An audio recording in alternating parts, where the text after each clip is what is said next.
சிவாய நம. இறைவனுக்கும் சக்திக்கும் உள்ள தொடர்பு என்ன அப்படிங்கிறது நமக்கு எல்லாருக்குமே ஒரு கேள்வியாகவே இருக்கும்.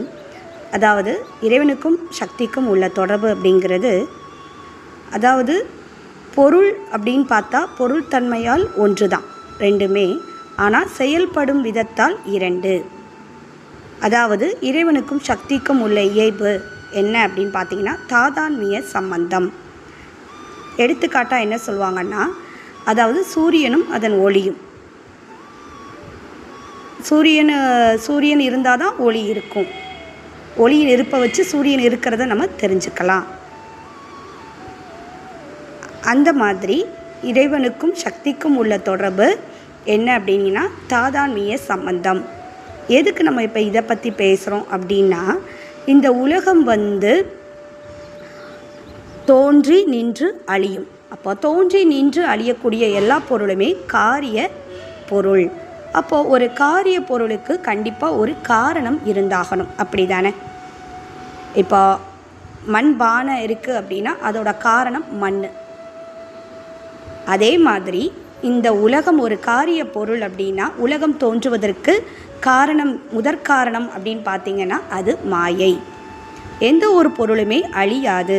கண்ணுக்கு தெரிந்த நிலையிலிருந்து கண்ணுக்கு தெரியாத நிலையில் போய் ஒடுங்கும். இதை தான் சித்தாந்த வார்த்தைகளில் தூள நிலையிலிருந்து சூக்கும நிலையை அடைதல் அப்படின்னு பெயர்படும். எப்படி ஒரு ஆலமரம் கண்ணுக்கு தெரியுதோ அது தூள நிலை, அதோட விதை அதோட சூக்கும நிலை அப்படிங்கிறத நம்ம இந்த எடுத்துக்காட்டு மூலமாக எளிதாக புரிந்து கொள்ள முடியும். அப்போது உலகம் தோன்றுவதற்கு முதற்காரணம் மாயை. அப்போது துணை காரணம் என்ன அப்படின்னா அதுதான் இறைவனுடைய சக்தி, அருள். அடுத்து நிமித்த காரணன் யார் அப்படின்னு கேட்டிங்கன்னா இறைவன். அப்போது இறைவனாலும் சக்தினாலும் ஒன்று தானே அப்படின்னு நமக்கு ஒரு டவுட் வரும். அதுதான் இல்லை, பொருள் தன்மையால் இரண்டும் ஒன்று, செயல்படும் தன்மையால் இரண்டும் வேறு. இப்போ உங்களுக்கு இந்த இடத்துல அது புரிஞ்சிருக்கும்னு நினைக்கிறேன். எப்படி மண்பானை செய்கிறதுக்கு மண் முதற்காரணம், அடுத்து துணை காரணம் அந்த சக்கரம், நிமித்த காரணன் குயவன். அதே மாதிரி உலகம் தோன்றுவதற்கு முதற்காரணம் மாயை, துணை காரணம் சக்தி, இறைவனுடைய சக்தி, நிமித்த காரணன் இறைவன்